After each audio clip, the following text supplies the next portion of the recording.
Everything. What's up, you heathens and demons, you sinners and saints, you beautiful blasphemous bastards.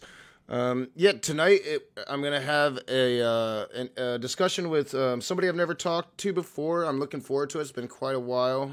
Let me remove that because that's going to make an echo. It's been quite a while since I talked to somebody new, and I see in the side chat, Raw's a great guy. He's how a Christian ought to act. Really looking forward to talking to somebody that's a Christian and how a Christian ought to act. So what's up, Raw the Time Traveler? It's very nice to meet you. Looking forward to this discussion. Hey, not much, man. How you doing? Can you hear me? Oh yeah, yep. Pretty good. Pretty good. I'm feeling better than I was this morning. And for the viewers, I did decide shortly after I finished the stream this morning to delete it. Shit went down that shouldn't have went down. And eventually, hopefully, me and John will talk. The issue isn't Smokey. I haven't decided if I'm going to talk to Smokey. I haven't made that decision yet, but it'll be my decision to make. The issue is the treatment of Danny. And, I just don't want that on the channel. I want people to be able to come on and talk. But no hard feelings. And, maybe after some time has passed and both sides have cooled off, me and John can have a conversation and come to an understanding. But that's not what this is about. Wednesday night, I'm going to have a conversation with Snake Was Right. And that's going to be a political conversation about our politics. Should be an interesting conversation. And what else do I got going on? At some point this week, I'm going to be talking to CJ. But tonight, I'm talking to Raw. This should be a pretty decent conversation. What's up, chat? Hopefully more will be joining us. And I'm really trying to get back to talking to more people, especially want to talk to some new Christian Muslim interlocutors that I haven't talked to before. If you're interested in that, please email me, daragingatheist@gmail.com, daragingatheist@gmail.com. But let's get right into it. So, just tell me a little bit about yourself. You don't have to go into personal stuff. You don't have to tell me what kind of a Christian, but just kind of your belief system and what brought you here to talk to me today. Well, straight off the bat, I wouldn't have a problem kissing my 11-year-old granddaughter on the lips. So I God bless you that. for kissing your daughter. You know what I mean? I'm a young Earth creationist with one caveat, and I could talk about that later. It's an issue of time with me. But I was formerly known on YouTube as Raw 5069. I used to be the guy that sent everybody to hell, mostly atheist. However, there were the occasional, what I considered non-Christian condemnations that I sent people into, and that was wrong. And I had to take a break from YouTube to realize that and go back to the book, so to speak. And I kind of had that same kind of realization that I've been going through the last several months. Some of the conversations got toxic. You referenced the thing about my child, and just kind of trying to go back to the chalkboard and maybe reformat my style and the way I go about things. Unfortunately, I had some incidents with some of the medications the doctors had prescribed me, so it hasn't went exactly to plan. But I think I'm getting there. I think I'm coming to a more rational place.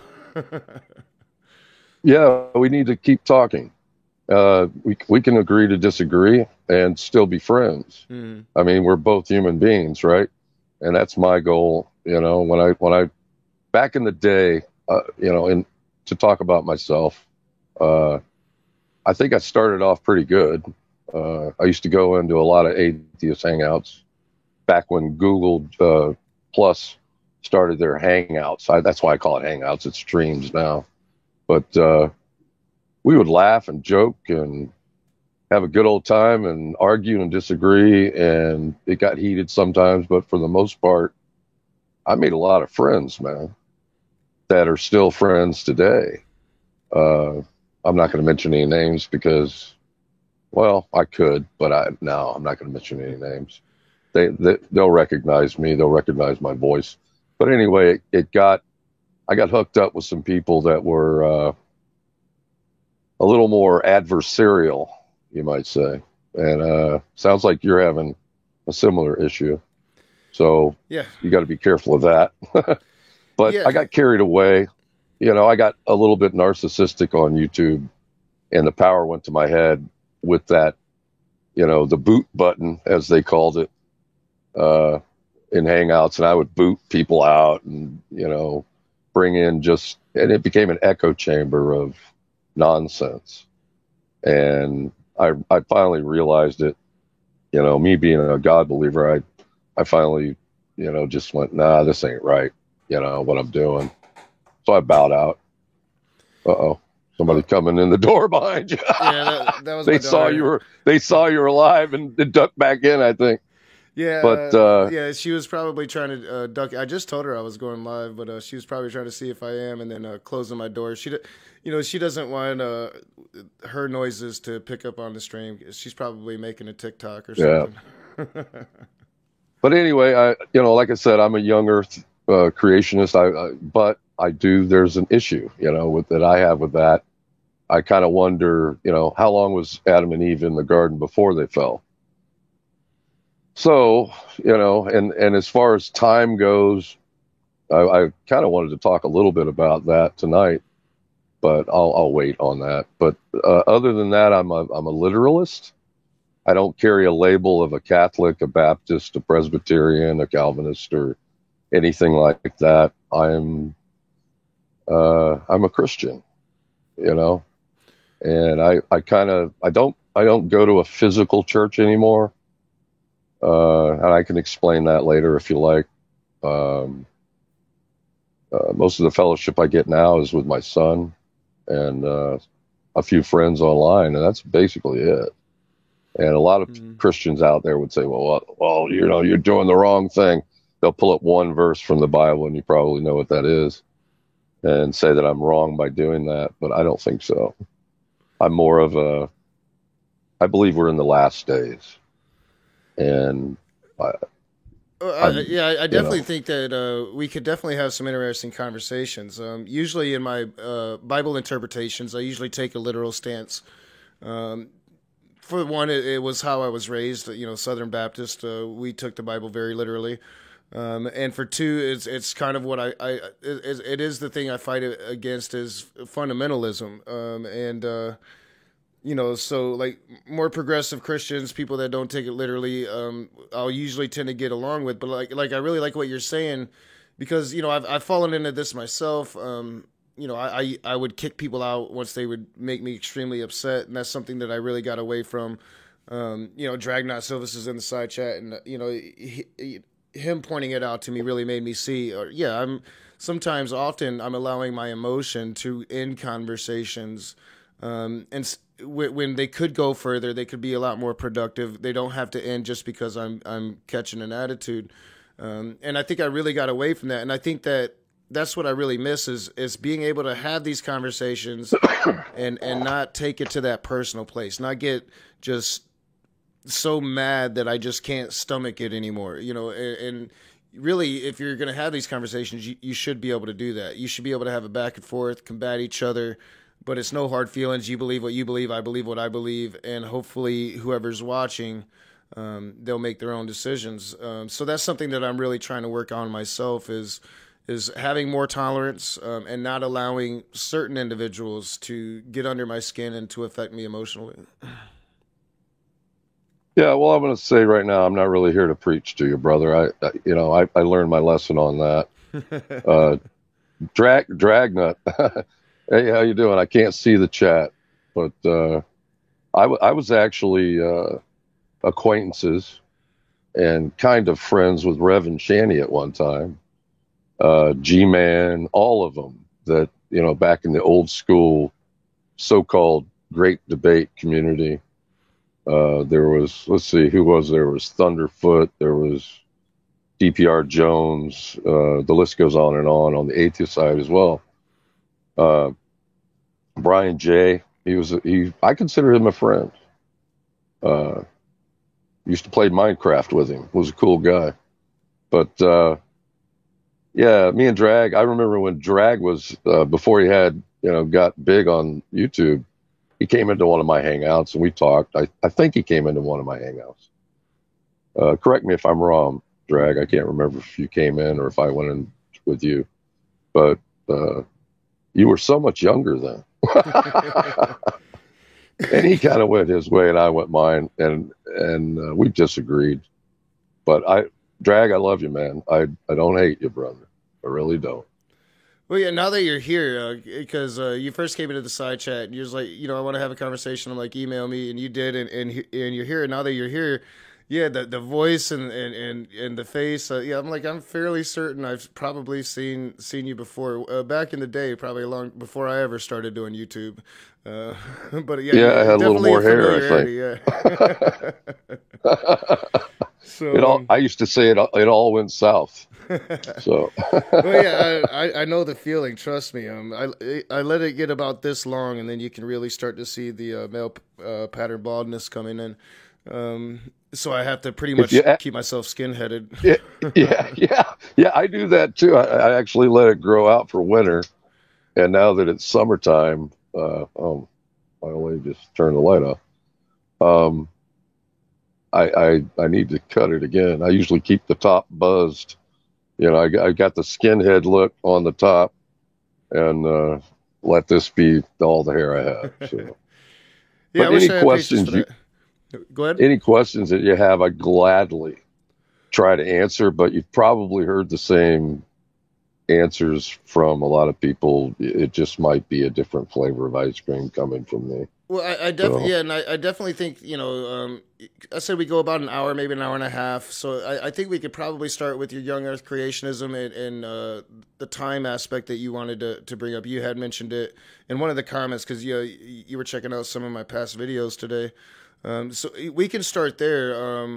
And real quick, just for the side chat, I'm actually surprised I haven't seen them yet. But I unbanned everybody today. I do that every once in a while. I probably have some friends in there then. Yeah, I do that every once in a while. And this morning, I was like, screw it, and I unban people that I usually don't unban. And Smokey could be coming in the side chat now. If Smokey wants to stay unbanned, he'll come in the side chat and he'll behave and he'll at least be somewhat respectful. But I'm like, I would be willing to talk to Smokey. Yeah, well, if you let him in, but I'm not saying let him in. I haven't decided yet if I'm going to talk to him, because I have a lot of reasons not to talk to him. There's a lot of reasons why I should probably never talk to him. The only reason I would be to try to get it back to some kind of level form of conversation to where some of the antics could possibly cease. But I'm not even sure if that's a good methodology to do. I haven't decided. But I am considering it. And the one thing that I'm not going to do is run away or, I don't want to keep him banned. If he's got a criticism, he can come and give his criticism here instead of spouting it off over the internets. But I am still considering on whether or not to open a dialogue again. I'm actually open to hearing what people have to say about it. I just want, my thing is I don't want anybody trying to tell me what to do. Give me suggestions, give me advice. Just don't tell me what to do. I'll make my own decision eventually. Otangelo's saying ignore them, and that's probably the decision I'll end up making. But I'm considering it. I'm trying to think of what's best, and I definitely don't want to run away from any conversation with anybody. That's one thing about me that I've always done is I'll step into a conversation that I know that I'm probably not going to do well in, and I'll go there anyway. So I don't know. I'm still considering it. But just for the chat, if he does come in and he's being disrespectful, go ahead and just ban him again. Same with Will Kincaid. But I do want to give them a chance not to do that. So you don't mind if I smoke, dude? Oh no, go for it. Awesome. Yeah, I'm one of these Christians that actually allows myself to do that. It's not good for you. Don't do this, kid. I've been struggling. I quit for 2 weeks, then I started again. I quit for about a month and a half, and then I started again. Well, I'm not tripping you up. Okay. Can you make me feel better? Oh, wow. I tripped up about 2 weeks ago. Maybe a little over 2 weeks ago. I smoked one cigarette. I've quit, and I was right back to it. I've quit twice in my life. So once for 7 years, another one for 8 years, and went back. I got a new quit date of Wednesday, so I'm gonna be quitting again, getting back on the Wellbutrin and all. I'm not gonna take that stupid gum again because the gum just wasn't really doing it for me. But you're not gonna bother me smoking. We can get into this. So you're a young Earth creationist, and you say that you have this issue with time. So explain the time thing to me. Maybe your issue of time, I'd be able to understand it because clearly, and if you've seen me speaking on young Earth creationism, I don't consider myself a person that's into quote unquote scientism, but I do like to follow the science, and usually I'll trust the science. I obviously think that the Earth is older than 6,000 years. So yeah, I'd like to hear your spin. Yeah, like I said before we came live, I'm having some issues. So if I'm roboting, let me know. Yeah. Seems to be working with my camera on. I'll leave it on. Yeah, your audio's been fine. I think, like I said, yeah, you've had a few, things where you've doing this. Yeah, but not too bad. Your audio's good. Yeah, and there's Smokey. There you are, Smokey. Yeah. Hey, Smokey, I love you. But he doesn't believe me.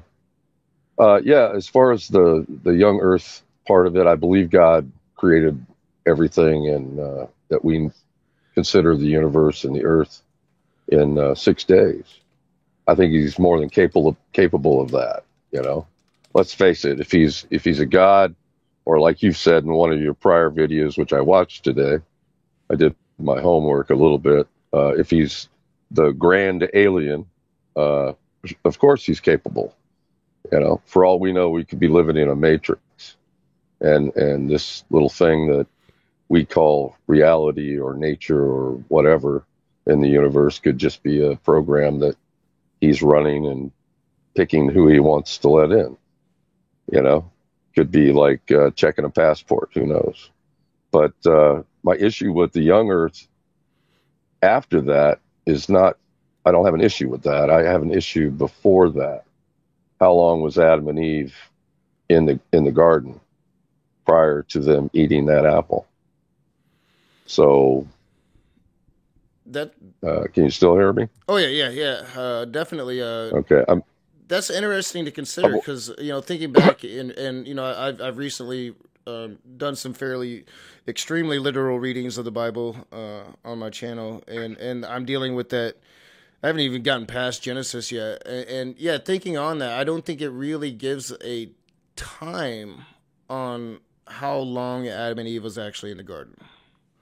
Yeah, I kind of I'm speculating. I reserve the right to be wrong. I'm just a man. I'm not. I don't believe this is a revelation from God or anything. And some people might say on the atheistic view, they might say, well, that's just an argument for the gaps to explain dinosaur bones or whatever. But I think that it's possible that the age that's given of Adam that he lived to was actually a countdown clock from the time that they fell. Because if you read in Genesis where it says that uh, God was apparently having Adam name all the animals that God had created, that would have taken a lot of time. and and it and it said that he walked with Adam in the garden, et cetera, et cetera, and then instructed them, hey, you can eat of all the trees, but not that one. You can, and so I think that the countdown clock for his life that was recorded afterwards started when he ate of that apple or pear, whatever it was, mango, whatever it was.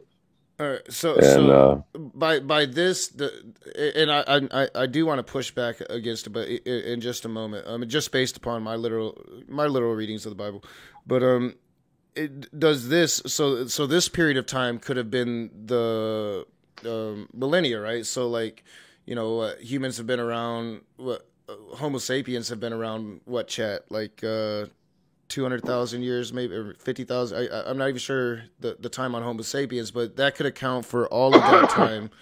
Is your reasoning? So so no, maybe no, that that's why science says that the Earth is much older than most young Earth creationists would say, is because that time within the garden with Adam and Eve being immortal. Uh, that could have been a super long time, 50,000 years, 100,000 years, something like that. yeah, it could have been a really long time, and there could have been things going on outside the garden that we now have fossils for. Well, and Because I would definitely get with you on that point. Now, the immortality part, I don't think that they ate of the tree of life and death, or what the tree that would have made them immortal. So I think my literal interpretation would be that clock was ticking even while they were in the garden. But I think that would be a lot of us assumption there, probably. Who knows? Maybe yeah, everybody there is.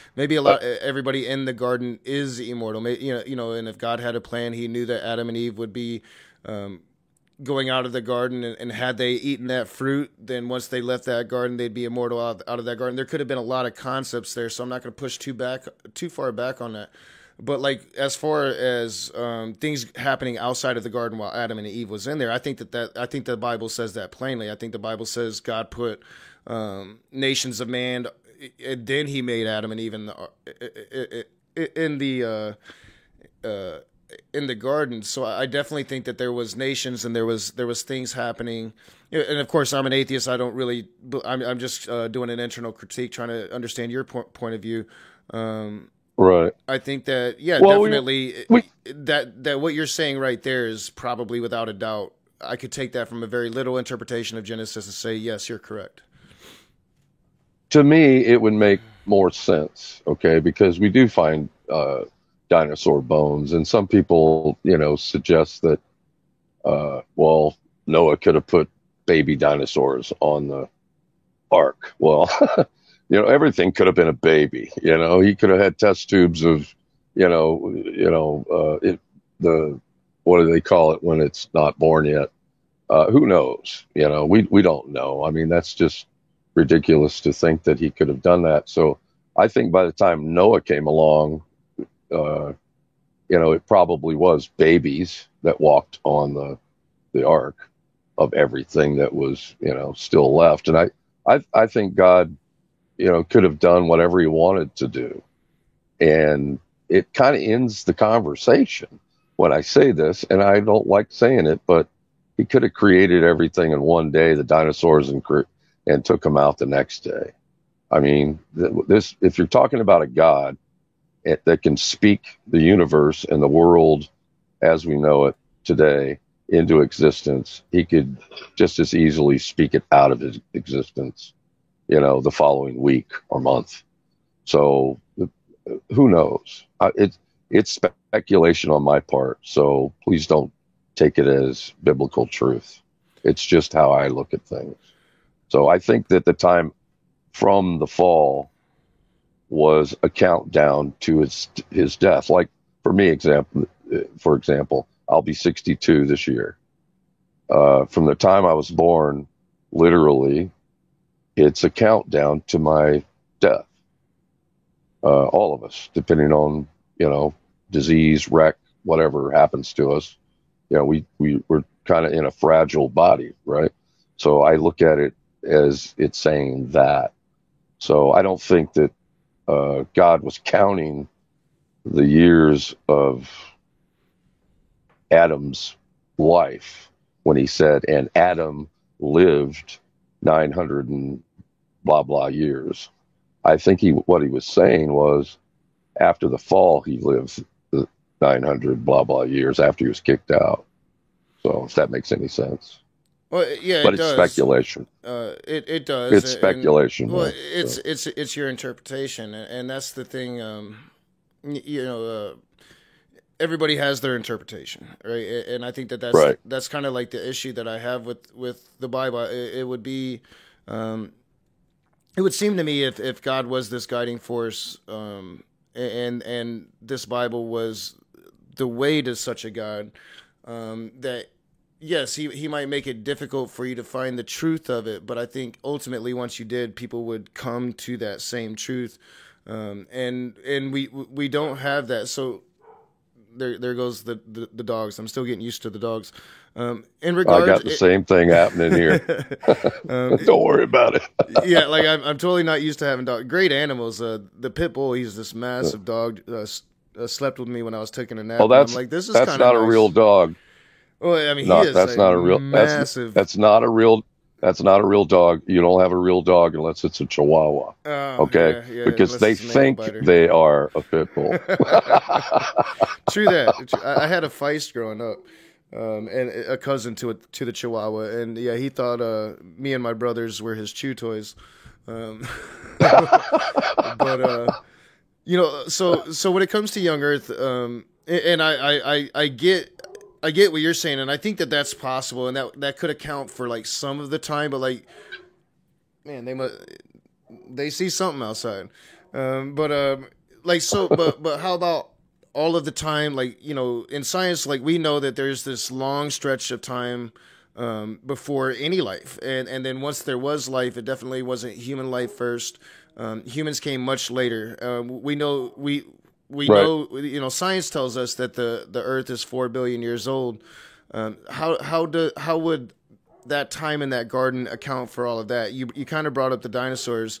I know a lot of people do try to place the dinosaurs with man, but we do know that, they existed a long time. They went extinct a long time before hominids even would be right. on the planet. God damn, they see like a raccoon or something. I don't know. Into what I said, a good topic is time. Mm-hmm. What we consider time, and I was watching one of your videos today, and not to rub that was an old one, man. I hit the oldest and started down the list. Yeah, just so you know. I've come a long way. I like the alien thing. I really like the alien argument. So you see my alien argument. Like, everybody's like, oh, you only take a super literal interpretation. I'm like, no, I can interpret it many different ways. Yes. No, I took it. I have a similar argument. I've told atheist friends recently that, that either we're, God could be an alien. There's no doubt about it. Because it would explain a lot of things. I mean, it would explain Ezekiel's vision. It would explain Elijah's chariot of fire, and the couple of times that that they're mentioned. It could explain angels. It could explain God. We call him God, but that and that's a transliteration, right? All he said to Moses, Moses at the burning bush was, "I am that I am." Yeah. So what did he say? He didn't. He didn't. He gave the Omega. Right, the beginning and the end.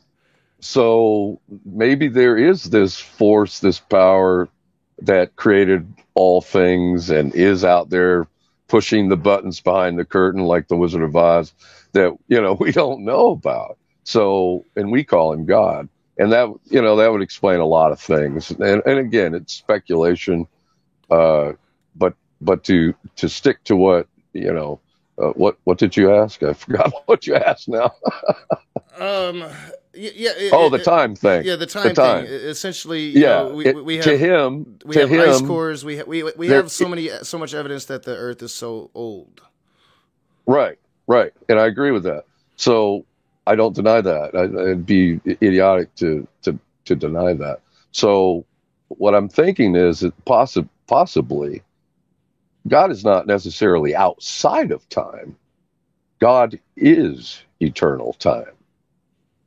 So if that's the case, it's irrelevant to him. I think it was Peter in one of his epistles that said that to the Lord, one day is 1,000 years, and 1,000 years is as one day. As, right? Underline that. So it's irrelevant. He's the eternal being that created all things. So I look at it like that. So he could move the pieces on the chess set however he wanted. It's that old Christian argument, God did it. And I know that's old and unexciting. So I'll let you talk. Well, yeah. If God is time, I'd believe in God definitely. I think when you're speaking like God as an adjective, what is the ruler of us? I don't think anybody could argue that time is our master. We only have a certain amount of time, and as you said, that clock is ticking. I could totally get behind that. When it comes to like the alien thing, I think by definition, God, even if he does exist outside of time, would be an alien. He's not of this earth. He wasn't born on this earth. He would be from beyond. Speaking to that, the video that I made, I think the best example is the virgin birth and just the story of how Gabriel came from the heavens. Well, now we know what's up in those heavens. We know that it's space. This angel came from space, right? So, I think that if the Bible were to turn out to be true, I, as a naturalist, would think the natural explanation would probably be the most probable, not the supernatural one. So yeah, I could totally get behind like an alien theory. Now, whether or not I think that aliens exist, I do think that aliens exist. Do I think that they can get here? No, I don't. I don't think that they would have the ability to get here. Yeah. Just like we don't have the ability to get very far in our solar system.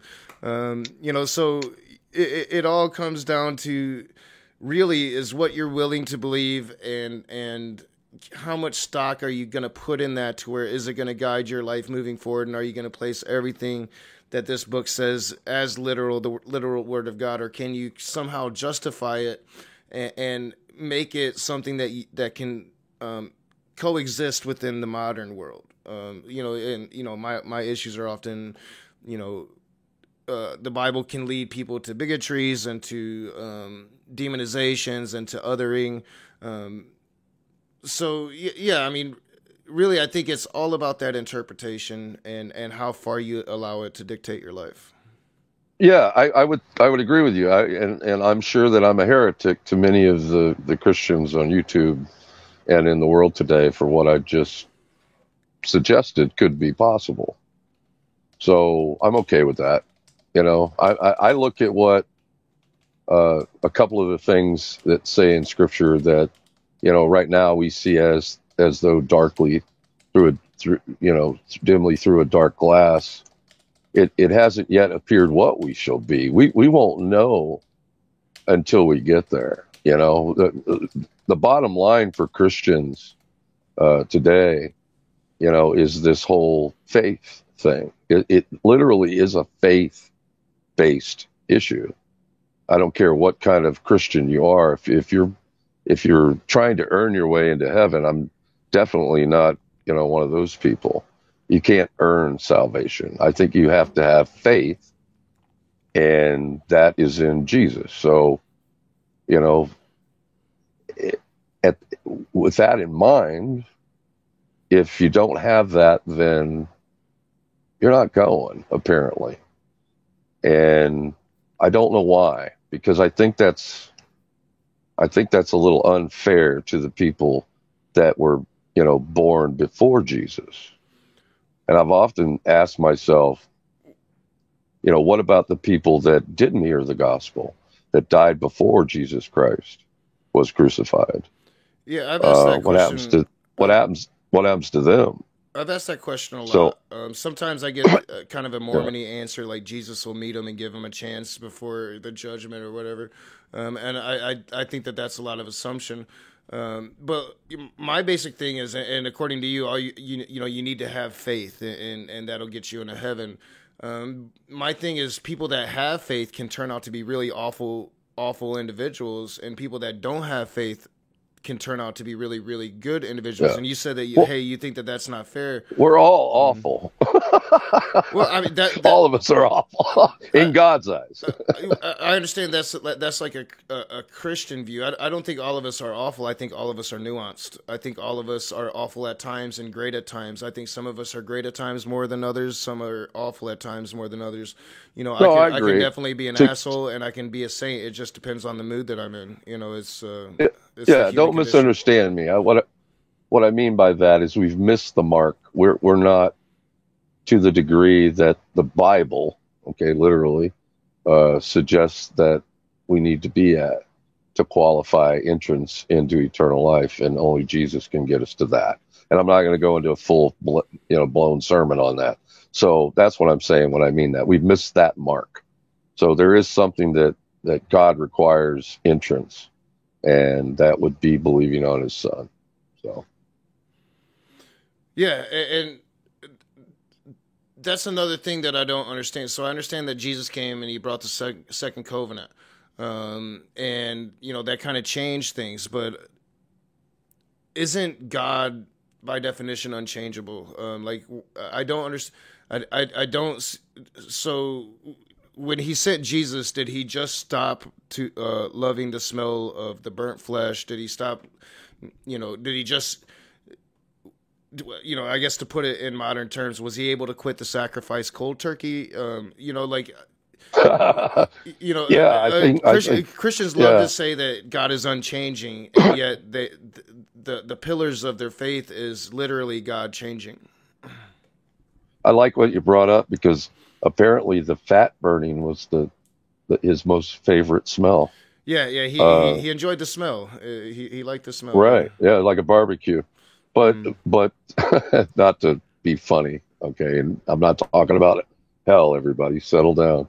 But yeah, it's interesting because everything that points to that is Christ, even from the first uh, mention that through the seed of the woman, that referencing Lucifer at the time, the serpent, that he would bruise the seed, heal, but her seed would crush his head.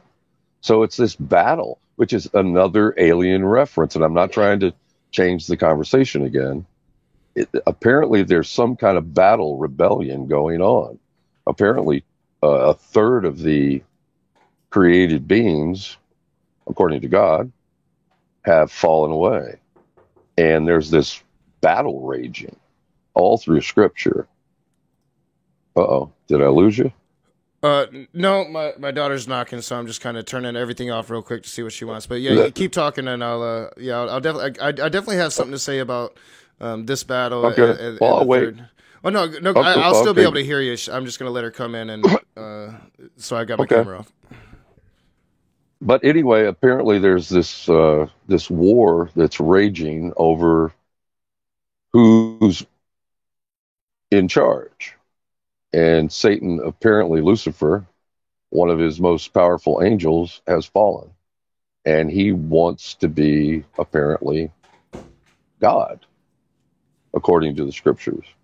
Now, that that I'm paraphrasing a lot of stuff. That is to unpack that, you'd have to go through a multitude of scriptures.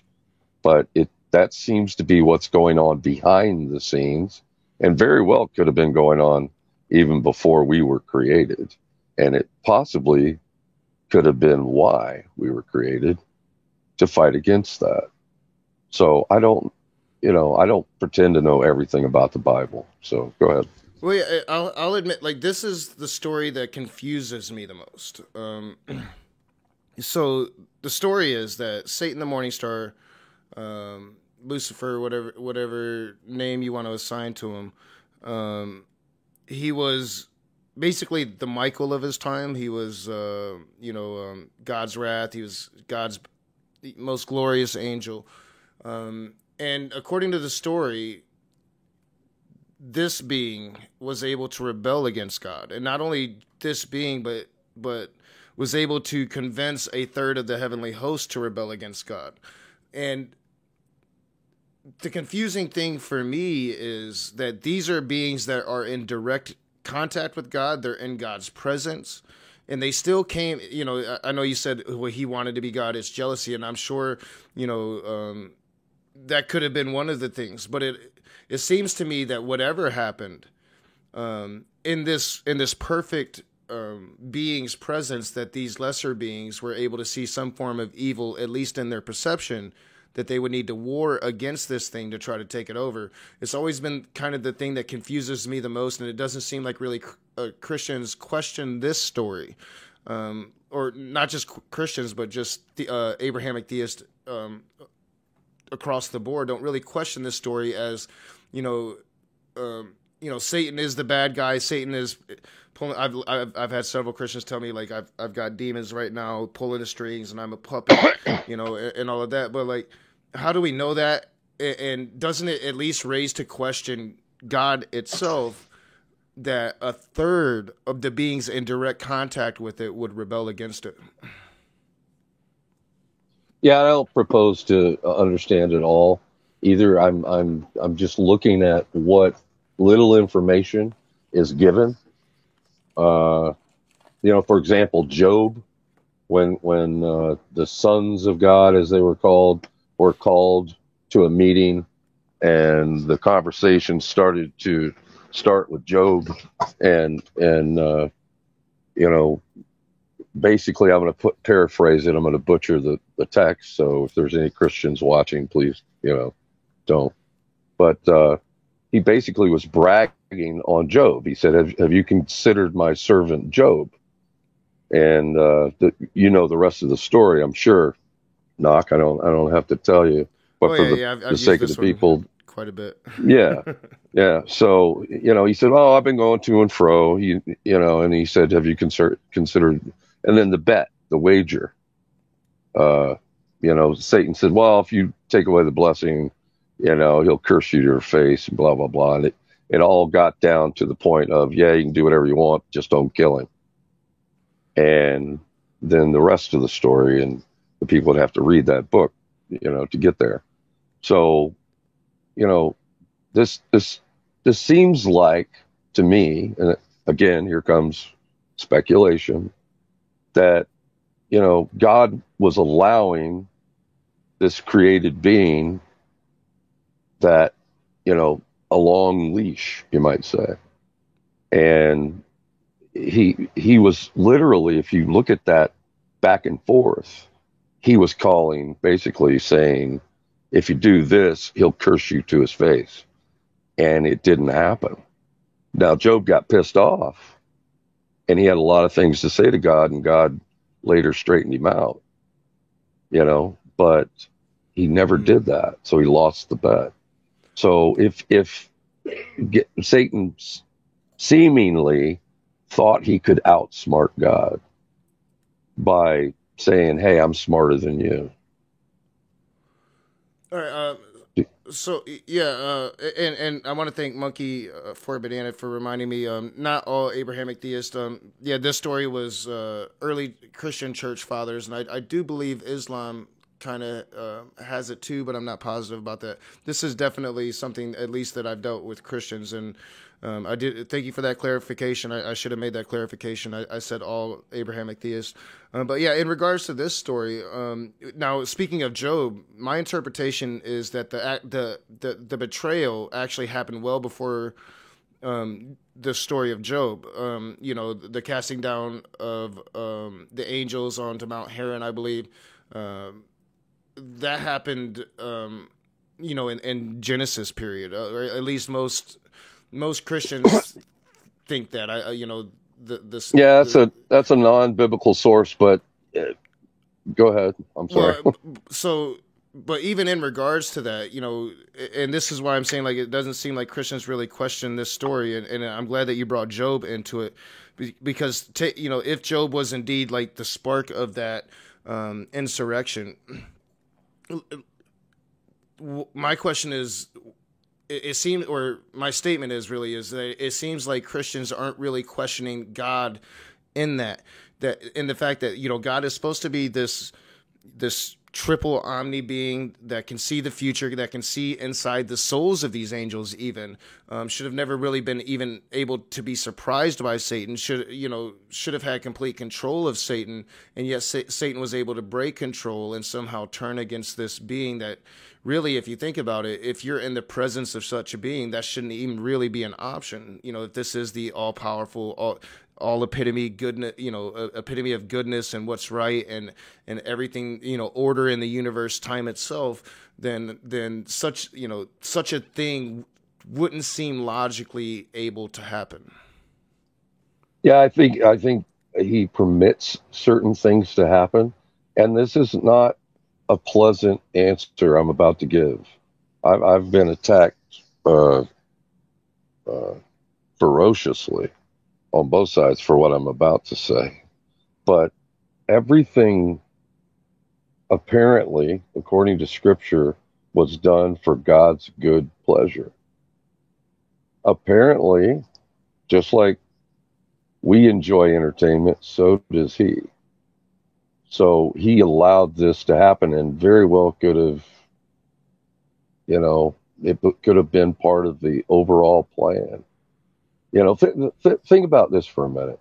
We're talking about according to the Scriptures, an eternal being that has lived from everlasting to everlasting, has no beginning and no end.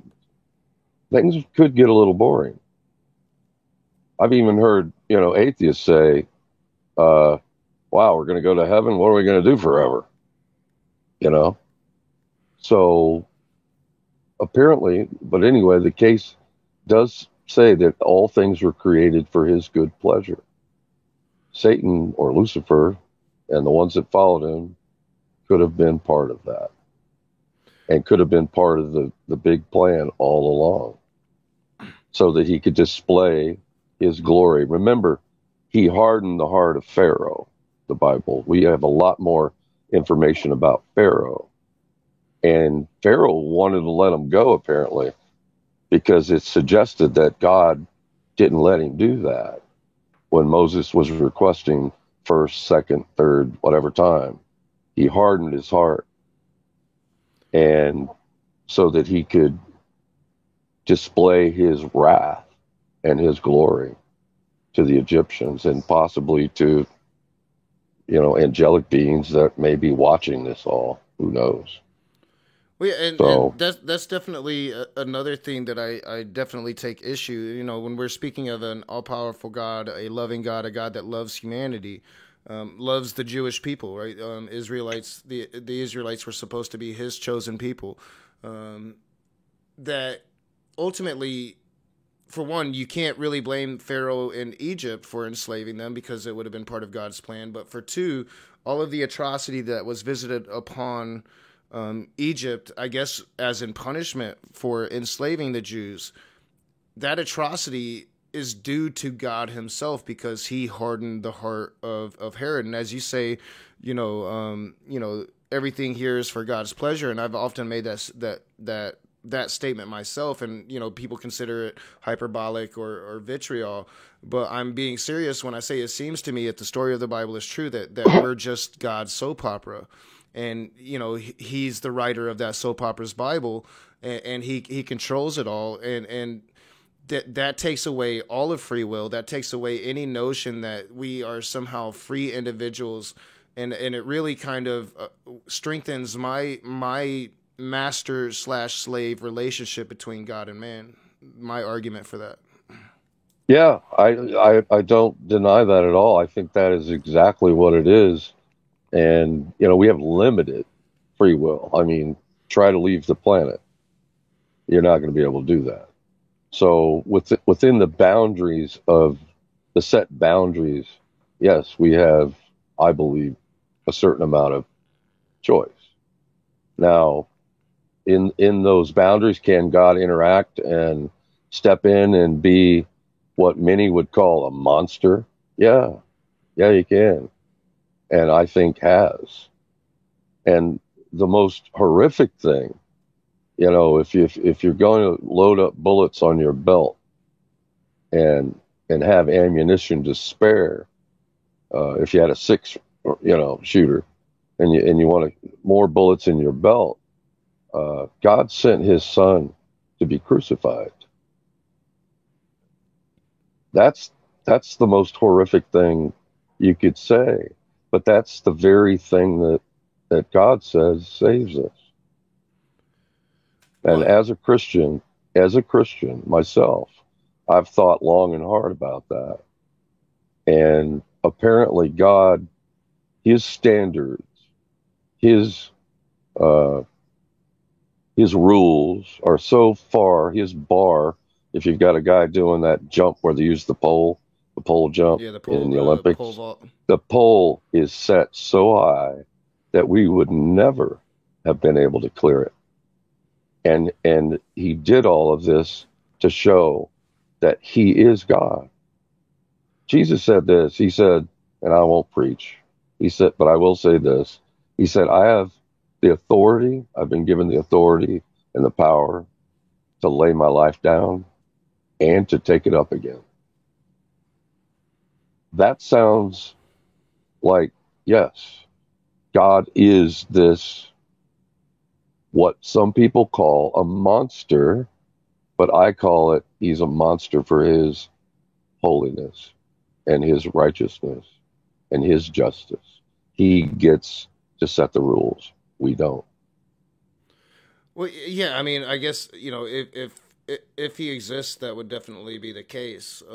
If such a being exists, he would. I guess my thing is, For what would be the point of it all? So God creates this universe. He creates this world with these beings on it that He understands are inherently corrupted or inherently ignorant. Will never be able to reach that standard of God. And even after the second covenant, sending Jesus Christ, we've seen that that really didn't do anything to impact what humanity is doing. Sure, through secularism, we've had a lot of progress, but over the eons since that second covenant has taken place, mankind hasn't come to some revelation. And in fact, when we read the Bible and we read what Jesus says about people getting into heaven, we understand that Christianity really isn't going to be a solution for a mass exodus of human beings from this planet to heaven, for a mass acceptance by God of human beings. So it really didn't do anything, I think, to change things. If anything, it kind of made it worse, because now the promised people, they're not going to get to go to heaven unless they believe in Jesus Christ. All those Muslims, they believe in the God of Abraham, but unless they believe in Jesus Christ, they're not going to be able to make it to heaven. So even though they have faith in this God, because they don't have faith in this sacrifice, they don't get to go to heaven. Not to mention all the humanist atheists that don't have faith, that should be just judged on their merit and not on their lack of faith. And he did say that he is having internet connections. He didn't just leave. Hopefully he'll come back. And I'll just kind of ramble until he gets back and try to take up my point. Hopefully I won't forget it. What's up, chat? This has been an interesting conversation. I love these conversations the most when we can just talk about the Bible. I really enjoy these conversations. I did notice that Will was saying, same old, same old. With you guys, with you two, I want my slur rule observed, but with you two, it's a different standard. For one, I'm not even sure if I really want you guys here. For 2, I'm not sure if I'm going to fucking talk to you guys. For 3, you've done a lot of shit. You've said a lot of shit about a lot of people, including myself, that don't just get forgotten. And yeah, it does. He just tried to come back, but he is having storms down in Florida today, y'all. He did warn me that this could happen. He's back now, so hopefully he'll be able to get his internet back. If not, we'll take up this conversation again. And I see he just said internet dropped. So we'll give him some time. If not, we'll take this up conversation. These are my favorite conversations. I absolutely love having these conversations. I enjoy every minute of them. I really want to explore people's theology, and hopefully you're back. I don't see your avatar yet, but you might be back. Not quite yet, y'all. Not quite yet. He's trying. This has been a good conversation. I'll take this moment to talk about something that I saw today. I saw it on Twitter yesterday. I commented on Twitter yesterday. Scholar Fiction went live this morning addressing folks that are accusing him of white supremacy. And I just want to say that I stand with Skylar on this issue. I think that, this shit is getting way out of hand. We're destroying any semblance of allyship and coming together to defeat these issues when we attack our own, when we focus on the petty, when we focus on the little things that people say instead of what they actually stand for. If somebody has a political disagreement, it doesn't mean they're a bad person. Scholar Fiction isn't a far lefty like me. He's a moderate that leans left. He's not a bad dude. I disagree with some of his stances on protests. I disagree with some of his stances on Black Lives Matter. When it comes to Tom Jump, I disagree with a lot of his politics. Still think he's a great debater. Still think he has merit. Still think he's a pretty good dude, but I disagree with a lot of his politics. When it comes to the bell curve and Charles Murray and people talking about race IQ, you have to understand, you don't have to be a white supremacist to get behind that. Unfortunately, some atheists, Sam Harris being the most popular, and the reason why I stopped watching Sam Harris is because Sam Harris was promoting Charles Murray. He was promoting the bell curve. He was promoting race IQ. People get sucked into propaganda. It doesn't mean they're a bad person. And, calling them white supremacists, calling them racists, that isn't going to help your cause. Show them how the bell curve is wrong. Show them how Charles Murray is wrong. Don't demonize them. And that would be my point. Scholar Fiction, I consider the guy to be a close acquaintance. We get along well.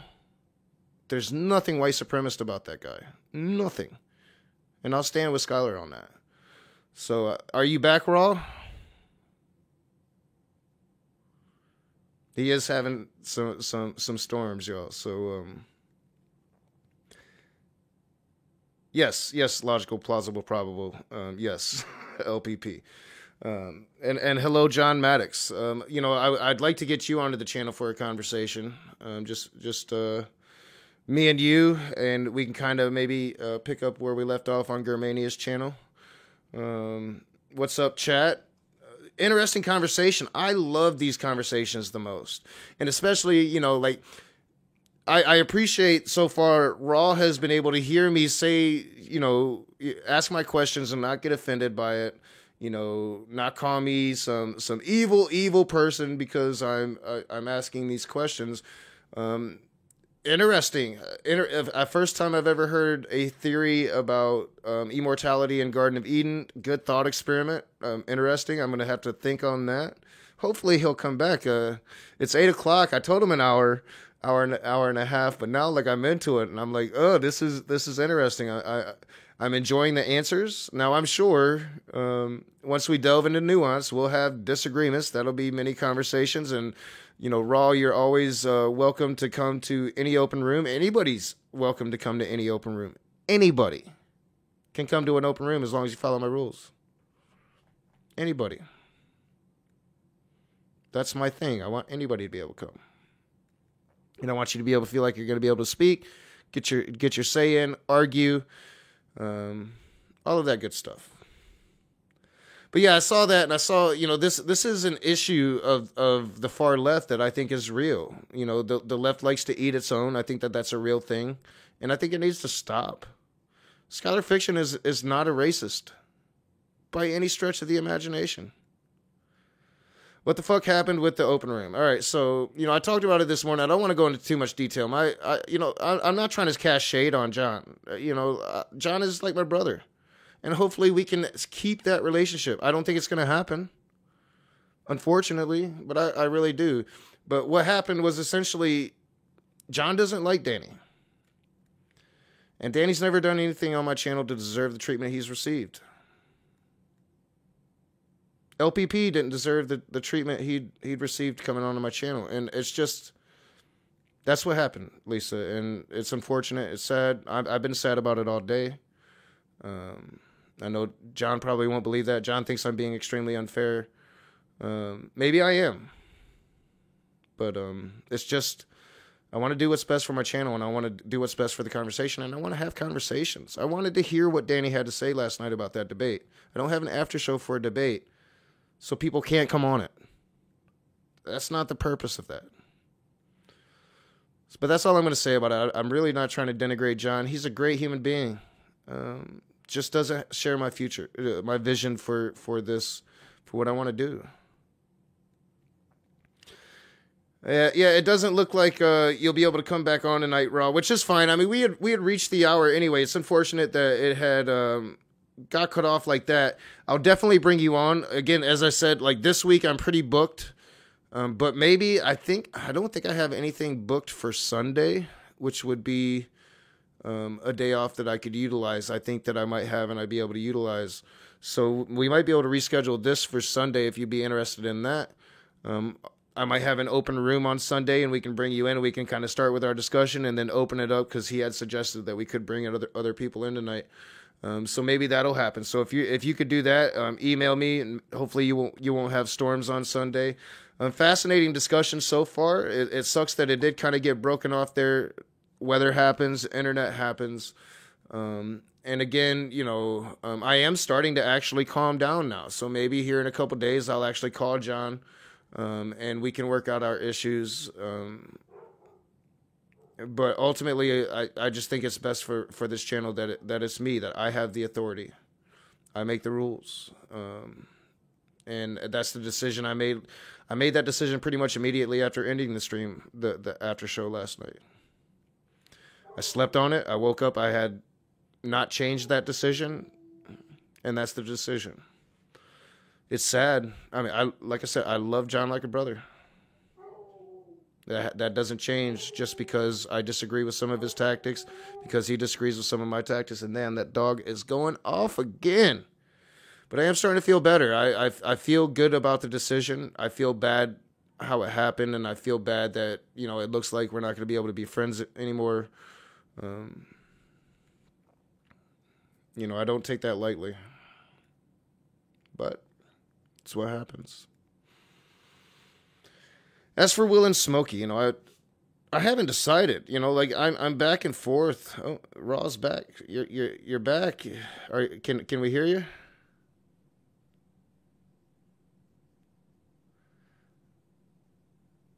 You're moving, but I don't hear you.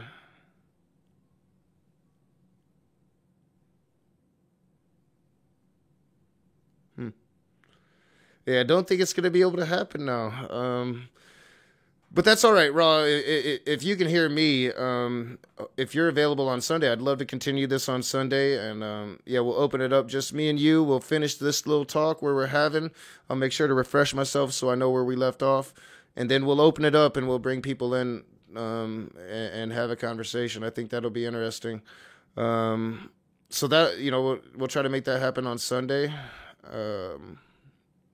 And I think... this storm is really bad here, man. It's knocking me out. So yeah. So if you can, would Sunday work for you?